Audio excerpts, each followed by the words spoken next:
हाय, कैसे हैं आप सभी। स्वागत करता हूं आप सभी का अंडरस्टैंडिंग कालियों के एपिसोड नंबर 5 में। एपिसोड नंबर 4 पे बहुत अच्छा रिस्पांस आया, उसके लिए बहुत बहुत शुक्रिया। आज हम लोग बात करने वाले हैं द आइडिया ऑफ पर्सोना। अभी जो पर्सोना वर्ड है उसका मेंशन काफी अलग अलग किताबों में हुआ था, कालियों की ही, जो कि किताबें थी 2 essays on analytical psychology, the archetypes and the collective unconscious, modern man in search of a soul और साइकोलॉजिकल टाइप्स।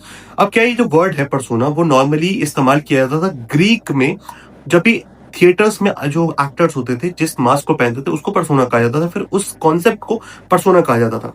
तो हमें समझ आता है कि अच्छा, ये कहां से एक्चुअल में वर्ड आया है। ये बस एक इंसान की सिलेक्टिव वर्जन होता है जो वो डिजाइन करता है सोसाइटी को दिखाने के लिए, या फिर किसी चीज के लिए, जिंदा रहने के लिए, एक्सेप्टेंस के लिए, स्टेटस के लिए और बिलोंगिंगनेस के लिए। उन्होंने एक चीज लिखी भी अपनी किताब टू एनालिटिकल साइकोलॉजी में, the persona is a complicated system of relation between individual consciousness and society. एक इंसान की या फिर एक व्यक्ति की खुद की चेतना और समाज के बीच के उस संबंध को हम पर्सोना कह सकते हैं। लाइक कुछ कॉम्प्लिकेटेड सिस्टम को हम पर्सोना कह सकते हैं।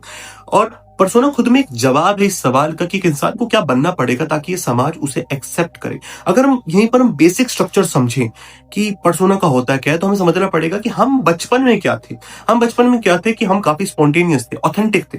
हमें जो मन आता था हम कह देते थे, जो मन आता था वो कर देते थे। हमें किसी ने कुछ सिखाया नहीं था कि हमें इस तरीके से झूठ बोलना पड़ेगा, इस तरीके से ऐसे एक्ट करना पड़ेगा, वैसे एक्ट करना पड़ेगा। तो बचपन में तो सबके सब ही ऐसे थे। फिर आती है रियलिटी की मार पड़ती है हमें। ये जो रियलिटी है हमारी, सोसाइटी है हमारी, वो हमें कंडीशन करती है। वो हमें बताती है कि लड़कों को इस तरीके से एक्ट करना है, लड़कियों को इस तरीके से एक्ट करना है। साथ ही साथ एक इंसान को काफी सक्सेसफुल होना चाहिए, काफी सारा पैसा कमाना चाहिए, काफी स्ट्रांग होना चाहिए, ओबीडिएंट होना चाहिए, फनी होना चाहिए, अट्रैक्टिव होना चाहिए, साथ ही बहुत सारी चीजें करनी चाहिए। अब ऑफकोर्स इनमें से काफी सारी जो चीजें हैं वो वैल्यूएबल हैं, काफी सारी चीजें अच्छी है एक इंसान के लिए, बट जरूरी नहीं कि हर एक चीज हर एक इंसान के लिए अच्छी है। ये सारी चीजें जब हो रही होती है, सारी कंडीशनिंग एक प्रकार से जब हो रही होती है, तो बच्चा एक और चीज सीखता है कि उसकी ऑथेंटिसिटी जो है, वो जैसा करना चाहता है, वो रिजेक्शन भी ला सकती है। जब जब बच्चे ने कोशिश किया अपने आप को ऑथेंटिकली एक्सप्रेस करने के लिए, तो शायद उसने रिजेक्शन का सामना भी किया, तो उसको इस चीज की सेंस आने लग जाती है। दूसरा वो ये चीज सीखता है कि वो जो परफॉर्मेंस लेकर आता है, वो जैसा दिखाता है कि वो है, उसके ऊपर उसको कई बार प्यार मिलता है, कई बार अटेंशन मिलती है, कई बार उसको टाइम दिया जाता है, सुना जाता है, उसकी तालियां बजाई जाती है। तो ये सारी चीजें, तो उसको ये लगता है कि हाँ, अगर मेरे को इस चीज के ऊपर अटेंशन मिल रहा है तो फिर शायद ये सही है ना। ये भी अंडरस्टैंडिंग डेवलप होने लग जाती है। तो हम ये कह सकते हैं जो पर्सोना है वो खुद में एक अडेप्टेशन है, और वही बाद में हमारी आइडेंटिटी को भी बिल्ड करने में थोड़ा हमें हेल्प करती है इनडायरेक्टली। लेकिन हमें समझ आ गया कि ये पर्सोना बनता कैसे है। लेकिन बनता क्यों है, इसके दो रीजन है। पहला सर्वाइवल वाला, हम इंसान जो है वो ट्राइबल नेचर के हैं, है ना। हमें पहले जो थे, जब हम केव्स में रहते थे, तो हम ट्राइब्स में रहते थे और इंसानों के साथ रहते थे। उस पॉइंट ऑफ टाइम पे जो रिजेक्शन होता था कि किसी इंसान को एक ट्राइब में से निकाल के अलग कर दिया गया है, तो इसके मरने के चांसेस बहुत ज्यादा बढ़ जाते थे। तो इसलिए हमारा जो नर्वस सिस्टम है वो इवॉल्व ही हुआ है दूसरे इंसानों के साथ रहने के लिए, फिर ट्राइबल सिस्टम को फॉलो करने के लिए। तो दैट्स व्हाई वो प्रायोरिटाइज करता है social approval, conformity, emotional masking और रोल अडेप्टेशन को। मतलब कि मेरे जो आइडियाज हैं वो मैं तो कंफर्म कर रहा हूँ, साथ साथ ये दुनिया भी कंफर्म करे। मैं जैसी हरकत कर रहा हूँ, वो दुनिया पता है कि हाँ, ये चीज ठीक है, ताकि मुझे रिजेक्शन फेस ना करना पड़े, अबैंडनमेंट फेस ना करना पड़े। तो हम ये कह सकते हैं कि पर्सोना खुद में एक सर्वाइवल एक्टिविटी है या फिर सर्वाइवल टेक्नोलॉजी है। बहुत साइकोलॉजिकल और बायोलॉजिकल लेवल पे भी काम करती है। अब मैंने बायोलॉजिकल लेवल पे क्यों कहा, क्योंकि ये चीज जो है न्यूरोसाइंस ने भी प्रूव करी है। एक इंसान के दिमाग का वो एरिया जो तब एक्टिवेट होता है जब उसको चोट लगती है, फिजिकली चोट लगती है, कहीं कट लग जाता है, वो सेम एरिया तब भी एक्टिवेट होता है जब एक इंसान सोशल रिजेक्शन फेस करता है। तो हम ये कह सकते हैं कि हमारी जो साइकी है वो पर्सोना का क्रिएशन इसीलिए भी करती है ताकि उसे अबैंडनमेंट का, है ना, निष्कासित किए जाने का, इग्नोर किए जाने का, भगा दिए जाने का, ये सारी चीजों को एक्सपीरियंस ना करना पड़े, या फिर इन चीजों के चांसेस को कम करा जा सके। इसलिए हमने पर्सोना का मेनली गठन किया होता है। जो दूसरा नीड होता है कि हमने क्यों पर्सोना बनाया, वो है अटैचमेंट की नीड। अब कोई बच्चा है वो अपने माँ बाप से ना भावनात्मक रूप में ही शुरुआत में कह सकते हो उनके साथ कनेक्ट करता है। लेकिन इसमें दूसरी चीज ये है कि जिन चीजों पे उस बच्चे को प्यार मिलता है, अटेंशन मिलता है, वक्त दिया जाता है, वो उसी व्यवहार को ज्यादा दिखाने लग जाता है, जिसको हम रीइंफोर्समेंट कहते हैं ना, सोशल फैसिलिटेशन वगैरह, इन सारी चीजों में। तो तुम इसको एग्जांपल से देख सकते हो। मान लो एक बच्चा, इसने खाना खाया और वो प्लेट को उसने खुद से उठाकर जाके सिंक में रखा। उसने ये चीज पहली बार करी और माँ बाप ने उसके लिए ताली बजाई, कहा कि तुमने बहुत अच्छा काम किया। अब बच्चे ने उस चीज को देखा और कहा कि वाह, मेरे लिए ताली बजाई गई, मुझे प्रेज करा गया, मुझे प्यार करा गया, तो मैं ये काम फिर से करूंगा। ठीक है, ये तो इसका एक एस्पेक्ट हो गया। लेकिन दूसरा एस्पेक्ट ये रहता है कि बच्चे बहुत सारी चीजें अनकॉन्शियसली सीख जाते हैं अपने इन्वायरमेंट के अकॉर्डिंग। जैसे मान लो कि किसी के माँ बाप है काफी इमोशनली कोल्ड है, तो उस केस में जो बच्चा है काफी हाइपर इंडिपेंडेंट हो जाएगा, वो हर एक चीज खुद करने की कोशिश करेगा, हर एक चीज, परफेक्शनिस्ट नहीं, हाइपर इंडिपेंडेंट।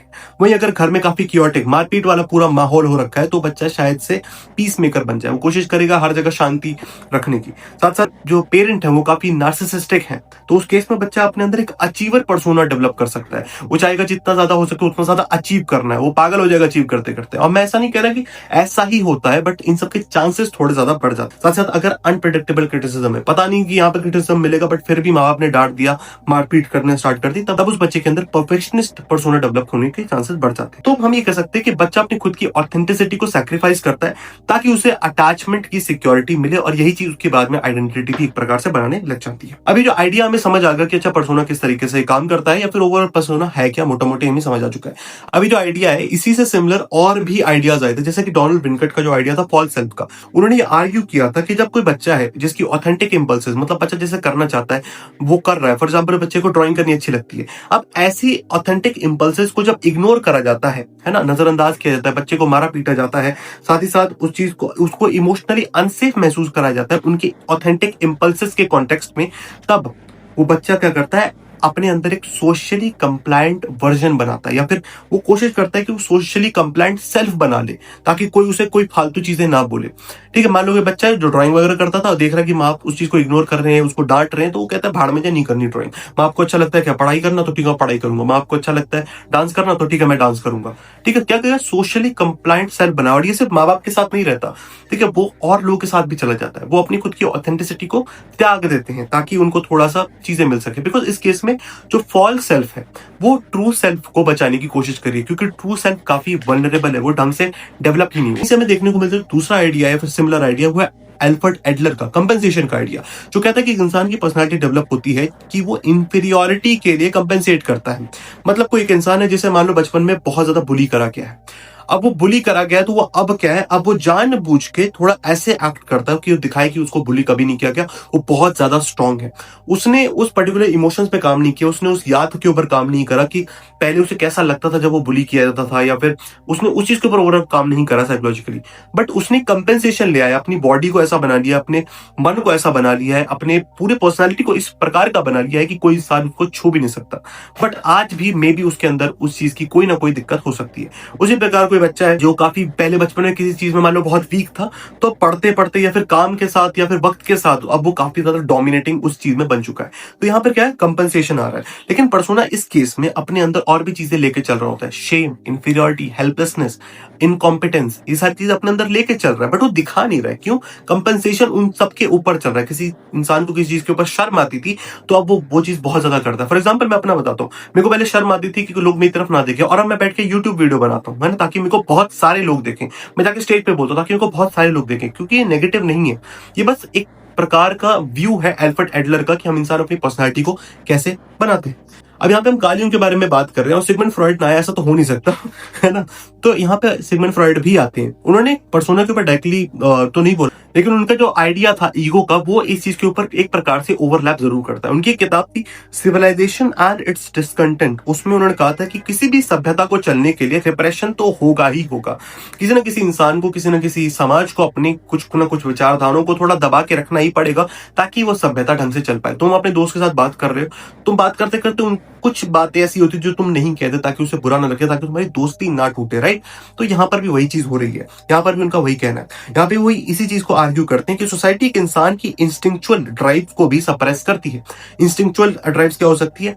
गुस्सा, सेक्सुअलिटी, सेल्फिशनेस, है ना, अपने बारे में सिर्फ सोचते रहना, और साथ ही साथ भावनाओं के अभाव में आके कोई हरकतें करना। ये भारत में बहुत ज्यादा होता है क्योंकि हम कलेक्टिव सोसाइटी है। तो यहाँ एक इंसान की social identity become partially performative, खुद की वो जैसा अपने आपको समाज में दिखा रहा है वो खुद में परफॉर्मेटिव होता है, उसकी पूरी आइडेंटिटी परफॉर्मेटिव होती है। एक्चुअल में घर जाके वो, फिर जब वो अकेले बैठता तब वो ऐसे एक्ट नहीं करेगा, बट जब समाज के सामने रहेगा, जब लोगों के सामने रहेगा, तब वो एक अलग ही वे में एक्ट करेगा। वो हर इंसान करता है, ठीक है। उसके ऊपर हम आगे बात करेंगे कि हेल्दी पर्सोना और पैथोलॉजिकल पर्सोना में हम थोड़ा बात करेंगे। लेकिन ये आइडिया बड़ा इंटरेस्टिंग था सिगमंड फ्रॉइड का भी, लेकिन कार्ल युंग ने इस चीज को यहां तक नहीं रखा, वो इसको और आगे लेकर गए। उन्होंने बोला कि मैं पर्सोना को ना काफी अलग वे में देखता हूँ। किस वे में? सिंबॉलिक वे में, आर्केटाइपल वे में, एग्जिस्टेंशियल वे में, और साथ साथ स्पिरिचुअली भी।